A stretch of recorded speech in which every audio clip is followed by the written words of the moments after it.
Bisola, just look at your life. See what your life has turned into. An average, ordinary woman and housewife with no level. Marry a wealthy man, you said no, that you are in love, and that is all that matters to you. Now, see what your love has reduced you into. A woman who cannot even measure up to other women that mattered in the society. Hi! Marrying Ade is the worst mistake of my life, Bisola said to herself with so much bitterness and regret written on her face. Bisola is a beautiful woman in her early 30s and is married to her husband Ade. Bisola had met Ade the first time at a book launch. Bisola was in the university at the time, but her school was on a short break at that time. So, Bisola had been home and had accompanied her mother one Sunday afternoon to a book launch of a church member. Bisola did not find the event interesting. Mostly elderly and middle-aged people were the ones giving speeches one after the other. And the content of the book being launched was all about how men are mostly not being given enough care and attention in their old age as regards their female counterparts. Bisola, do not give a damn about the title of the book and what it entails. She regretted why she had come along with her mother that afternoon, but she had followed her mother because she had been bored at home and because there had been a power surge in her neighborhood in the last 4 days and there was no electricity at home. Bisola kept pressing her phone the entire time as the book launch event went on. And finally, her phone battery went dead.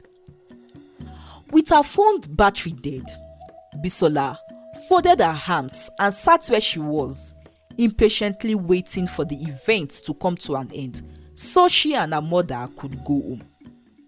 And that was when Bisola overheard the discussion of some guys who were also at the event and were seated at another table not too far from hers. The young men were hailing and praising a particular young man amongst them for being a genius and for being so intelligent. They called him the Aristotle of their time and were saying that he would be the greatest senior advocate after their final bar part 2 examination and after when they would be called to bar. They praised him for how well and how versed he is in every area of law, even though he is studying criminal law, which he has chosen to be his specialty, and also praised and thanked him for always putting them through in their own areas and helping them pass all their examinations. I owe you, bro. I owe you. If not for you, my popsy for don't disown me, because he don't promise to disown me if I no do well for my studies. But your help and guide has brought me this far, and I will be a law graduate soon. All thanks to you. Jide, one of the guys amongst them, said, addressing the person they all referred to as a genius. No problem, my guys, no problem. I am happy to always help. It is my success also if you all also succeed, the young man responded. Their conversation caught Bisola's interest. What if this is the answer to my prayer and end to my struggle with my project in school? Bisola thought. Bisola was also studying a course in law. It was business law. Bisola had never really liked the course. Instead, she had wanted to go into fashion designing and modeling. But her mother had forced her to do the course because of her own personal reason. Bisola's father was late. They were once rich when Bisola's father was still alive. But Bisola's father had been involved in some business contracts before his death.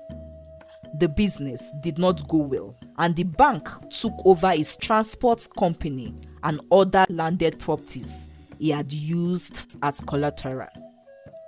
Bisola's mother felt that the bank and the other companies had taken more than it was required because they did not have a good lawyer to handle the case properly for them.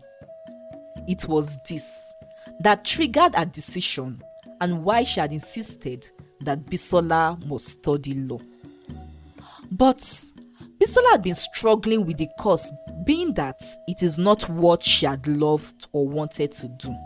So, when she heard the men who were sitting at that table discussing about how good in law one of them is, and how he had been helping his friends in their own studies and also to pass their exams, Bisola thought to be a friend to this person and get him to help her with her studies also, so she could graduate with good grades. Bisola stood up slowly from her seat, adjusted her dress, and went to meet the young men. "Hello, my name is Bisola, and I am a law student also," Bisola said, stretching out her hand and extending a handshake to the young man who was termed the genius. Ade was stunned by Bisola's smile, for indeed Bisola had such an amazing and an attractive smile. "My name is Ade. I am pleased to meet you, my learned colleague," the young man replied, extending his hand to return the handshake as they both laughed, and even his friends who were with him laughed as well. The man doing the book launch was Ade's maternal uncle, who had been like a father to him since he lost his own biological father. So, that was why he had graced the event with his friends, Ade told Bisola. From that day, Bisola and Ade became friends, and she succeeded in getting him to help her with her studies. And in the course of their friendship, they developed feelings and deep attraction for each other. Aside his intelligence, which Bisola also testified to, Ade was calm, gentle, and naturally kind.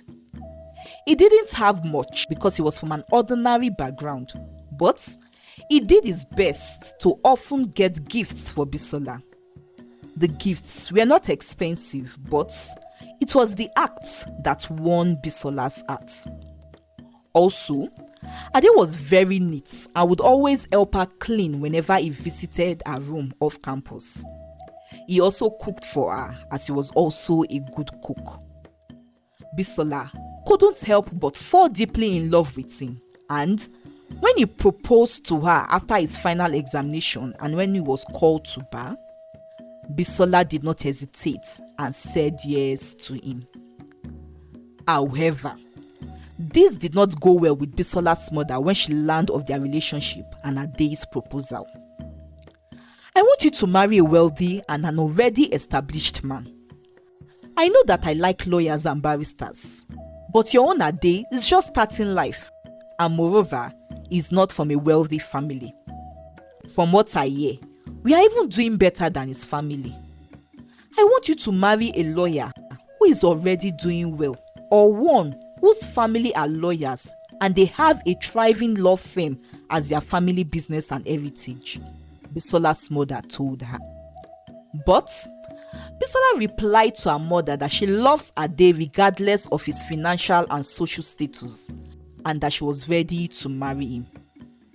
"Besides, my husband-to-be is a brilliant lawyer, and I am sure that he would start making good money soon," Bisola told her mother. Ade began working in the law firm as a junior associate, but Bisola refused to do any work. "I have never been interested in doing any work. I am only interested in the fashion business," Bisola kept saying. Ade suggests that she enrolls in a fashion school since fashion is what she's interested in. But Bisola insisted that it is the expensive fashion school in the country that she will only attend, and refused to attend the ones with reasonable fees which Ade could afford. "By the way, why do I even need to work? You will soon start making enough money to take care of the both of us, isn't it?" Bisola kept telling Ade whenever he brought up the topic for her to do work and be productive. Now, Ade was having issues at his place of work. Ade was a just and upright man, so he would always decline to be involved in cases where the client his company is representing is the one who is on the wrong.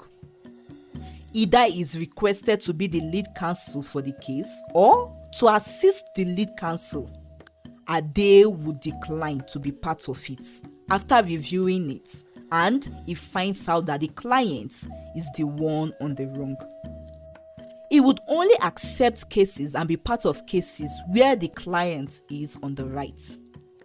This attitude and resolve of his made his employers, and most especially other senior associates, not to be happy and pleased with him. They had thought of dismissing him, but had decided not to because he does a good job with other cases he considers to be right and always brings them exceptional victories in those ones. However, because of this, unlike for other junior associates, Ade was not given bonuses and other incentives, so he took only his salary home at the end of every month. Bisola was not pleased with this. You can't grow and make money if you keep up with this overly good morals and attitude of yours, she complained and kept telling him. But Ade was bent on doing the right thing. Bisola started nagging and complaining more often as she began to feel that Ade was not earning enough and may not be able to give her the lifestyle she had dreamt of. Now, Jide, Ade's longtime friend, who is also a lawyer, had not been doing so well also. Remember, Jide was also there at the occasion of the book launch where Bisola and Ade first met. Jide had also been working in a law firm, but in a different one from the one Ade is working. The firm which Jide works is not as big as the one Ade works, so Jide earns much lesser than what Ade earns. However, Jide became so wealthy suddenly and in a short time, and he quitted his law job. He joined a new circle of very wealthy friends who were all billionaires. He told everyone that he was involved in exploitation of some rare stones he claimed that people overseas and not in the country buys for a good amount in higher foreign currency. Jide bought expensive houses and cars and also kept throwing elaborate parties. This month, he will be celebrating a new house he had just bought. On another month, it will be for a new expensive car he had bought. And another time, it could be for a new business deal. In every of these parties, Jide invites only men of timber and caliber that mattered in the society. But he had a soft spot for Ade because they were longtime friends, so he would always give Ade and Bisola an invitation too. Jide's wife Angela was always elegantly and expensively dressed in all of these parties and did so well as the host and oga wife that she is. She mingled so well with the wives of her husband's friends. Now, whenever Bisola, who is also invited to these parties with her husband, tries to mingle with these women, there was always this condescending look from them. It is always as though the other women were trying to tolerate her presence because Angela had explained to them that she is the wife of Jide's best and longtime friend. Bisola also always felt odd amongst them because these women were always dressed in expensive attires, whilst her own clothes were just ordinary. And this was why Bisola began thinking that her marriage to Ade is the worst mistake of her life.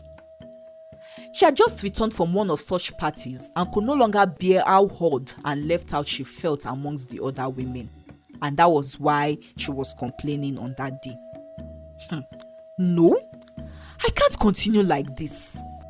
I won't allow Ade reduce me to an ordinary woman in the society. I want to be like Angela and the wives of Jide's other friends. This poverty and ordinary life that Ade has subjected me to has to end today, Bisola said with determination in her. She began pressuring Ade to leave his lawyer job and join his friend Jide in his business. I am tired of the peanuts you earn and how you have made me seem like a woman who does not and cannot enjoy the good things of life. Quit your stupid job and join your friend Jide in his business, Bisola told him. But Ade was not interested in the kind of business Jide says he's into. This is because Ade does not seem to understand and could not get clarity about the business. Jide kept calling the stones a funny name he had never heard of. Ade had tried to browse about the stones on the internet to find out more about it, but the internet has no detail about it. And when he asked Jide to take him to the village and land where they claim that they mine these stones, Jide told him that it is a secret wealth land and only those who belong to his club of billionaire friends are shown the secret land. This was what made Ade decided to just focus on his law career job. Make him join their club if that is what it takes. Force him, put pressure on him, Bisola's mother told her when she also learned about Jide's wealth. You should be happy and jump on the opportunity of belonging in the same club with billionaires, Bisola kept telling Ade as she pressures him daily about it. Ade had felt uneasy about Jide and his friends after attending their party twice and after not being able to get any information about their business on the internet. So, he had decided to not attend any more of their parties. But Bisola, on the other hand, kept attending. One evening, Ade returned from work and saw Bisola holding a knife, threatening to cut herself. I have tried my best, trying to convince you and make you quit your useless job and join Jide's business. But you are bent on living in poverty. Are you not tired? If you are not tired, I am tired. So let me just die and leave you in peace to continue in your poverty, Bisola said, looking so angry as she spoke and holding the knife close to her wrist as she threatened to cut herself. Ade was scared and worried when he saw Bisola in that position. He pleaded with her to drop the knife and promised that he was going to give it a thought. I do not want you to think about it. I want you to do it. Do it. Join Jide in his business. Else, I will kill myself and leave you to wallow in your poverty, Bisola threatened again. In the remaining seconds, Ade calculated his steps and quickly dashed at Bisola in an attempt to collect the knife from her and to stop her. But he was not fast enough, as Bisola slit her wrists immediately she saw that Ade was coming close to her. Bisola fainted immediately after that act and Ade rushed her to the hospital. The doctor, after treating Bisola's wrist, informed Ade that Bisola was also pregnant and was 2 months gone already. He told Ade to take care of his wife and to always keep an eye on her. Bisola saw her pregnancy as another advantage to put more pressure on Ade. You are still going to that useless office, right? No problem now, you can go. But just know that I would have stabbed myself, this time directly on my belly, and would kill myself and our unborn baby before you would return. Since you have refused to take us out of poverty, no problem, just go, Bisola threatened again the next morning as Ade was about leaving for work. this made Ade refuse to go to work that day, and he decided to call Bisola's mother to come help him look after her daughter and to also help him talk some sense into her. What my daughter has asked of you is for the good of the both of you. Why do you love poverty like this? Can't you just join your friends in his business? Bisola's mother said to Ade when she arrived. 2 days later, Ade arrived from work again and saw Bisola holding a knife again to her belly and threatening to kill herself and their unborn baby. Ade screamed, pleading with her to drop the knife. Bisola's mother, who had been pretending to be asleep inside, rushed out. It was a pretense because she and her daughter had agreed to stage the drama when they saw Ade drive in from work. Please stop her. Please do what she wants. My daughter must not die, oh. I must not lose my daughter, please, Bisola's mother said, faking a tear as she pretends to be scared. Okay. I promise. I will quit my job and join Jide's club and his business. First thing tomorrow morning, I will give him a call and we'll go to see him. Please, just drop the knife. Drop the knife, Ade said frantically. Bisola dropped the knife and Ade rushed to Oga. Bisola and her mother gave each other a mischievous smile after that, trying to tell themselves that their plan is working. And truly, Ade kept to his promise, as he could not afford to lose his wife and his unborn baby. So, he called Jide the next morning and told him that he was interested in joining his club and business. That evening, Jide took Ade to his club meeting. Ade was forced to swear to an oath to never back out or reveal the intricacies of their meeting and business dealing to anyone.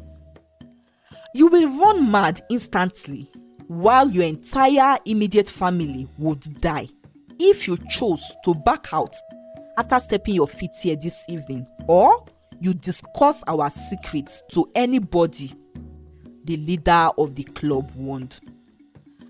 Ade had sworn the oaths before he came to the realization that Jide and his friends weren't members of a mere billionaire club, but an occultic cult.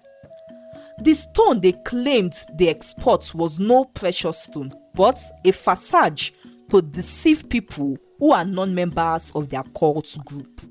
Rather, they perform blood sacrifices in order to attain wealth. Ade was first given the option to sacrifice his wife, but when he pleaded and told them that his wife was pregnant with their first child, they asked if there was anyone else closely related to his wife who would stand as substitute for his wife. Ade reluctantly told them that Bisola's mother is our only close family member aside him. So, the cult decided that Ade should use Bisola's mother for the blood sacrifice as a substitute for his wife. He was given a wrapper which they performed some diabolical spiritual exercise on, and was told to gift it to his mother-in-law and ensure that she ties it around her waist within the next 3 days. After your mother-in-law ties the wrapper, she will die 3 days later. But you have to be careful that only your mother-in-law wears the wrapper within this 3 days period. If anyone else ties the wrapper also within the 3 days period, that person would become both spiritually and physically useless also, the leader of the occult group told Ade. Ade left the occult meeting feeling very sad and bad. He was not a murderer and had never imagined that he would resort to diabolical means to make money. He looked at the polythene bag on the car seat close to him, in which he kept the wrapper, and felt worse and pity for his mother-in-law, who would die in a few days. I will run mad, and Bisola and maybe more other of my family members would die if I don't do it. So it is better to lose one person than to lose my entire family. Ade thought to himself, trying to convince himself that it was not that bad. Besides, my mother-in-law also pushed me into this. Instead of her to talk to her daughter as I pleaded with her, rather, she supported her daughter and had made me to join this Jide so-called business. Good should be the scapegoat. It serves her right, Ade thought again, trying to make himself feel less guilty. But Ade was wrong, because what he does not know is that the occultic cult had only chosen for him to sacrifice his mother-in-law now, because they hope to demand for the life of his baby a year later after it is born, as it is how they operate. After they left the occultic meeting and before he had drove back home, he had spoken to Jide, faulted him and blamed him for keeping the truth about how he got his wealth from him. Didn't you hear what consequences will befall whomever exposes the secret of the cult? Besides, how do you expect me to publicly declare that I am a member of an occultic group? My guy, abeg, relax. You will be fine. You are not the only one asked to make sacrifice. I was also asked to sacrifice my wife's womb, which I did. So relax, calm down, Jide replied and revealed. The next morning, Ade presented the wrapper to his mother-in-law, who was cooking in the kitchen. Mommy, I am gifting you this wrapper for being a great mother-in-law and to say thank you for looking after my wife these past few days. Tomorrow is Sunday and I would love for you to tie the wrapper to church. I would love to see how it looks on you, Ade said as he gave Bisola's mother the wrapper. Bisola's mother smiled and thanked him for the wrapper.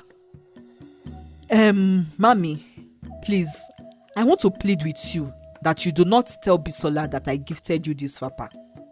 I want her to be surprised when she sees it on you tomorrow. In fact, don't let her cajole you into giving her the wrapper because I know she can be jealous. I would want to make you give her the wrapper. I am planning to surprise her with her own by Monday, so just hold on to your own, okay? Ade added before leaving the kitchen. Then, he stepped out of the house, lying to his wife and mother-in-law that he was going to meet up with Jide, who had begun teaching him the business. Later, Bisola went into the guest room where her mother had been since her stay in their house. Bisola's mother was in the toilet when Bisola entered her room. Bisola's mother was going to put the wrapper in the wardrobe, but she was so pressed, so she dropped it on the bed and quickly rushed into the toilet. Bisola saw the wrapper neatly folded on the bed immediately she entered her mother's room. She was captivated by its beautiful print, so she picked it up and tied it around her waist to see how it looked on her. Just then, her mother came out of the toilet and saw Bisola, who had already tied the wrapper around her waist. Mommy, did you just buy this wrapper? It's so beautiful, Bisola asked her mother, still admiring the wrapper on her. Bisola's mother told her that it was Ade who had gifted her the wrapper and that it was meant to be a surprise to her when she ties it to church the next day.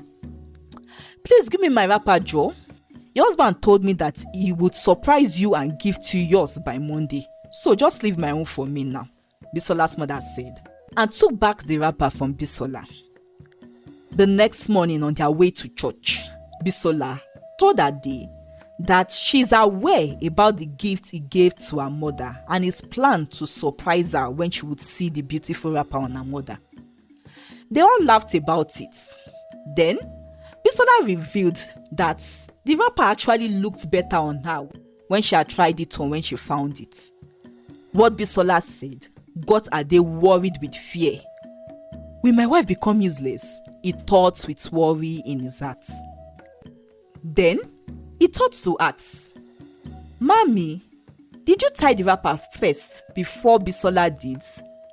And that was when Bisola's mother told him of how Bisola had entered her room and tied the wrapper first before she could even thought to test it herself. All through the remaining ride to church that morning, Ade was quiet as he was troubled and did not know if Bisola would truly become useless as their occult leader had warned, or if it would be Bisola who would die for tying the wrapper first. Later that afternoon after church, he spoke to Jide about it. Jide told him that he had no idea and told him to wait patiently for the outcome, as they would not be meeting with their occult leader until in the next 3 days, where they could inquire from him. Ade could not relax and he wanted to be sure that nothing would happen to his wife. So, he ignored Jide's advice and tried to reach out to their cult head. But the cult head refused to see him and told him he would see him on the day of their next meeting, which was in 3 days' time. It was exactly 3 days after Jide gave his mother-in-law the wrapper. That morning, Bisola was setting the dining table for breakfast when she suddenly slumped. Ade and his mother-in-law rushed to Bisola to find out what was wrong with her, but discovered that she had stopped breathing immediately. In that instant, Bisola's mother also slumped and suffered a stroke. The doctor confirmed Bisola dead when Ade took her to the hospital, while her mother was diagnosed with acute stroke, which made her unable to move any part of her body and unable to speak from the moment she had slumped. Spit also kept dripping from the corner of her mouth, like one who is an imbecile. I guess there was a switch. Your wife died instead because she had tied the wrapper first, while your mother-in-law is the one who had become physically useless because she tied the wrapper afterwards, all within the 3 days. Jide, who had come to the hospital to console Ade, said when he learned of Bisola's death and when he saw Bisola's mother lying on the hospital bed in that condition. Though Jide had taken Ade a few steps away from Bisola's mother's bedside before speaking about it, and had even said it in a low tone, Bisola's mother overheard what he said. Though Bisola's mother could not move her body and lay still, she could hear, and so that was how she was able to know that Jide and his billionaire friends belonged to an occult group, and Ade, who had joined them, was trying to use her for a blood sacrifice. But Bisola had ended up dying instead. Though unable to move and speak, tears flowed freely from Bisola's mother's eyes as she realized that it was her and her daughter who had pressured Ade into joining Jide's occult group. She wished she had sat down to evaluate and think about what sort of the so-called billionaire club Jide belonged to.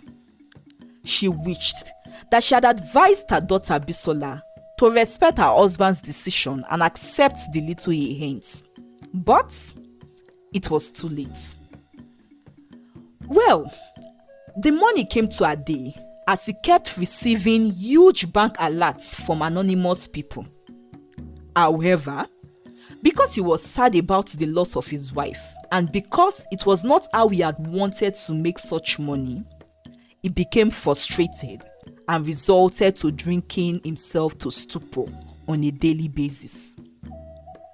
Meanwhile, he had abandoned his mother-in-law in the hospital, who was later taken to a government-owned hospital for invalids. One day, after being so tired of life, Ade remembered God and prayed for forgiveness. He also asked God to take him as he was tired of living. Ade died in his sleep later that night with peace in his heart, certain that his soul would be in heaven, having confessed his sin and made his path right with God. As for Bisola's mother, she remained the way she was until her death years later, despite all the treatment and care the government and doctors gave to her. It is important for us to know that we should be careful with the choices we make. Bisola and her mother had pushed Ade to join the occult for quick money, but in the end, it brought sadness and pain. The lesson for us here is that taking the wrong paths, especially when we do not know what other people are involved in, even if it seems tempting, can lead to terrible consequences. Secondly, we must always remember that God is always there and willing to forgive. Though Ade made a bad choice, but when he turned to God and asked for forgiveness, God was willing to forgive him. This shows that no matter how far you stray, you can always turn around and ask God for forgiveness. I hope you enjoyed this story and that you have learned something from it. I would love to know. Please share in the comments and give this video a thumbs up. Thank you for watching and see you in my next video. Bye.